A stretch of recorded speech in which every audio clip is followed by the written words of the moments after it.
Kitchen renovations are exciting, but also full of opportunities to go very wrong.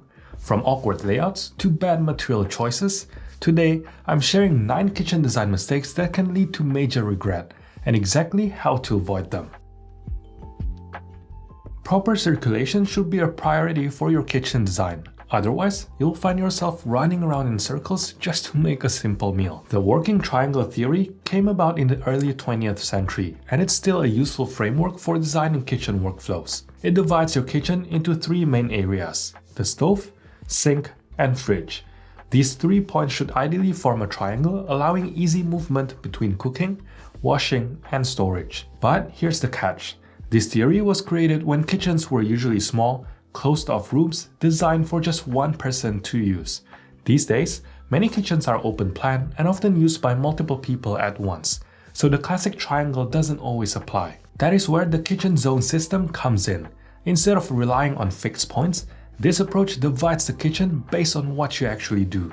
It includes 5 key areas: consumables, non-consumables, cleaning, preparation, and cooking. By clustering tools and storage around their function, you create self-contained zones that support your workflow. For example, your chopping knife should live in the prep zone, not hidden 3 drawers away near the dishwasher. Another mistake that impedes workflow is having walkways that are too small. The walkways in your kitchen should be at least 3 feet wide or 90 centimeters to allow for enough space for all of your cooking endeavors. If multiple people cook at the same time, try to allow for at least 4 feet of space so people are not bumping into each other.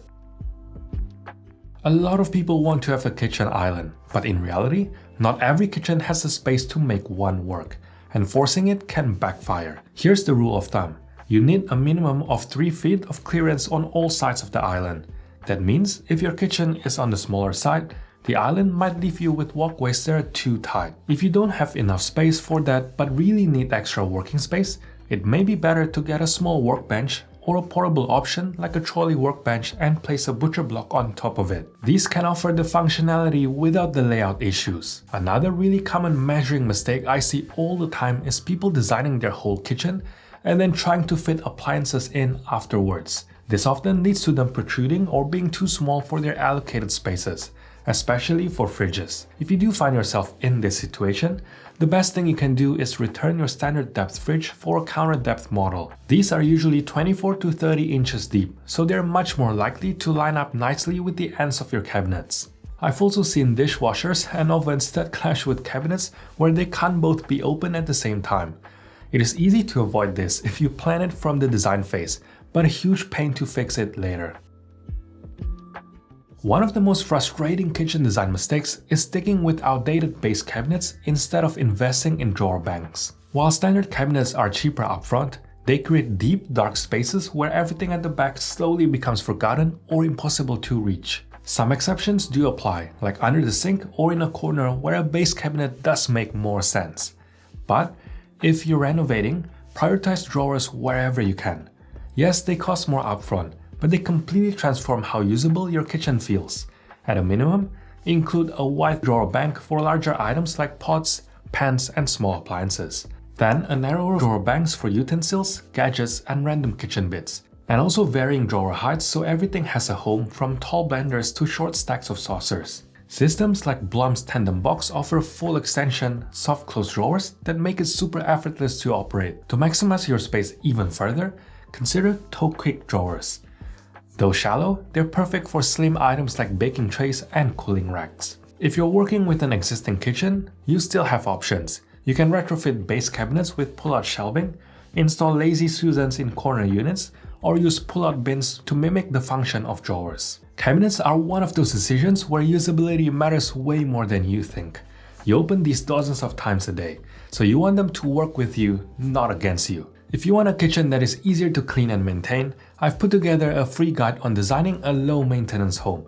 It is full of practical tips for choosing the right finishes, layouts, and features that work for real life.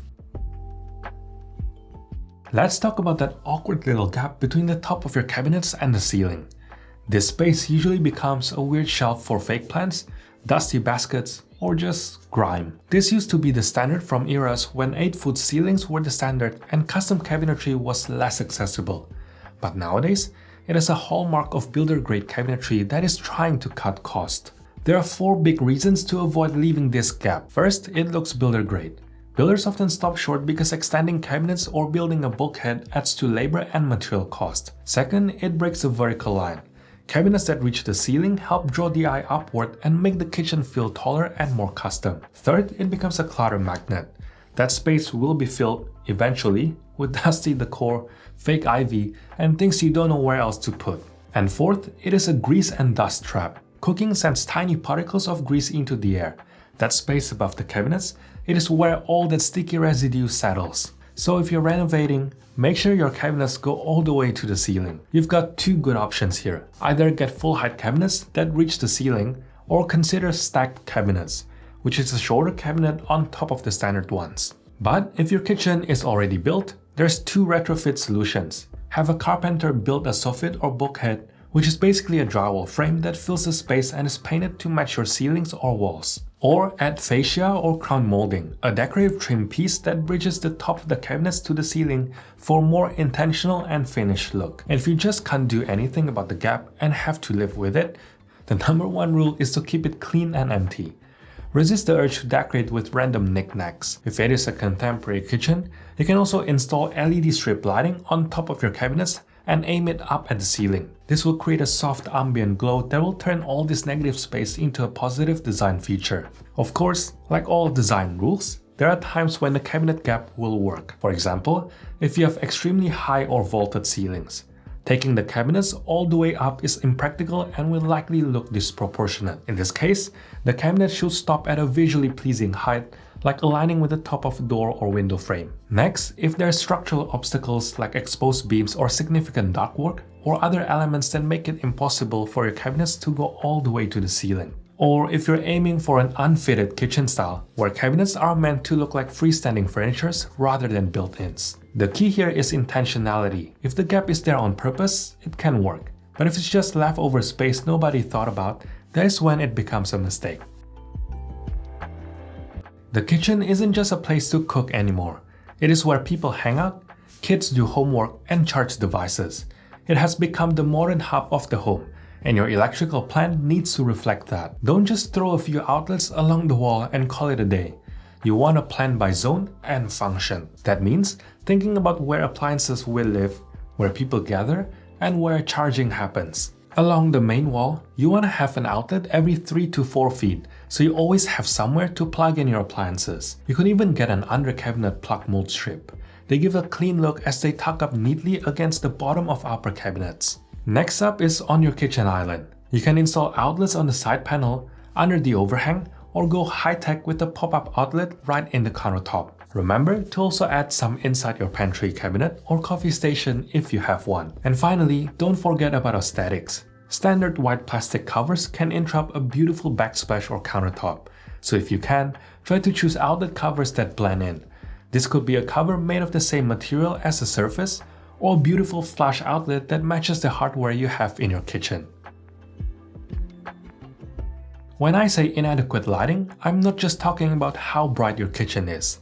Obviously, you don't want a dimly lit kitchen, and if this is the case, you should install more lights. But I want to focus on the type of lights and their placement, because in most homes, lighting is an afterthought, and it shows. The typical setup is to have one big ceiling fixture or a few downlights placed right over the walkways. That might sound logical, until you realize that when you're standing at the counter prepping food, you're blocking your own light, so you end up working in your own shadow. What you want to do instead is to have your task downlights positioned in front of you, rather than behind you. Alternatively, you can get LED strips or under cabinet lighting as your main task lighting. They're a great way to reduce harsh shadows and illuminate the workspace. If you're about to renovate and are working with a custom cabinet maker, ask for them to make the under-counter lighting flush with the cabinetry so it is fully concealed. Wall sconces are another popular choice as they are not only functional, but give you a chance to bring in some personality. If possible, put all the lights on dimmers so you're not getting blasted at night. You can tailor the light to the mood, time of day, or task at hand. If your kitchen is a done deal, you can also look into smart bulbs.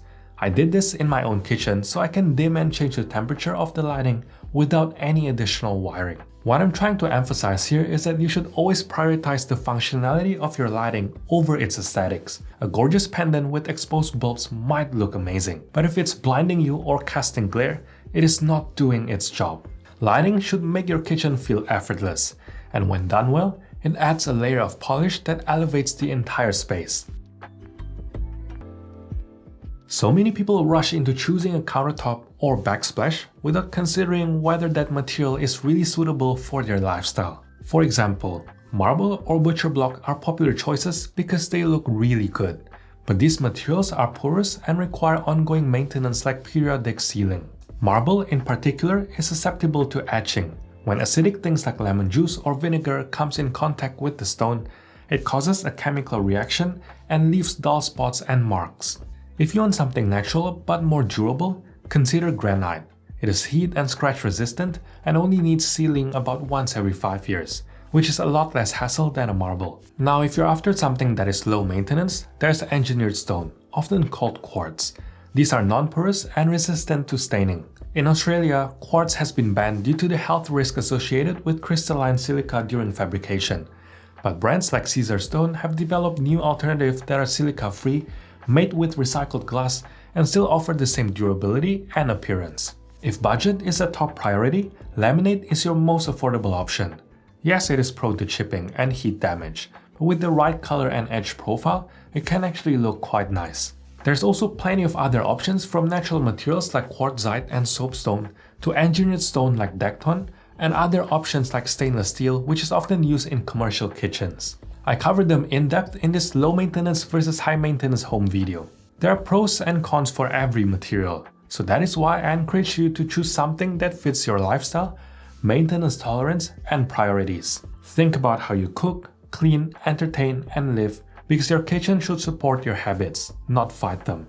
And if you want to see how everything will look before you decide, I've built a tool for that. It is called Room Visualizer AI, and it lets you upload a photo of your room and instantly preview different materials, colors, and ideas styled to your taste. It is like getting a designer's perspective in seconds. It is invite only for now, but you can join the waitlist via the link below. When it comes to aesthetics, don't apply a temporary feeling or a trend to a permanent or expensive feature. A lacquered red kitchen might look stunning as a post on Instagram, but imagine living with that level of intensity every day for the next 10 years. This also cuts the other way. Don't default to white on white everything out of fear. There are plenty of sophisticated and timeless options like rich wood tones, deep greens, classic blues, and more. A kitchen with color doesn't have to be loud. The best way to avoid falling into the trend trap is to give yourself time to gather inspiration. Look at how different kitchens use texture, materials, light, and restraint. Look at the grain of natural wood, the patina of soapstone, the irregularities of handmade tile. These textures create depth and richness that color alone can't deliver. I also recommend following the timeless base layer rule. Keep 80% of your base layer timeless. This is your cabinets, countertops, and flooring. They can be white, warm beiges, classic wood tones, or deep navy blues and forest greens that have a timeless quality. The remaining 20% is your personality layer. This is where you inject the trendy, bold, and personal colors on items that are easy to change. That could be bar stools, decor, lighting, a colorful kettle, or even a paint color that is easy to change. This is where you can be playful and expressive without committing your life to a bold red cabinetry. And of course, if you love something bold and know that you'll never get tired of it, go for it. But make sure you're choosing based on what speaks to you. The goal is to create a kitchen that still feels like you 5 years from now. Not one you look back and think, wow, that was a moment.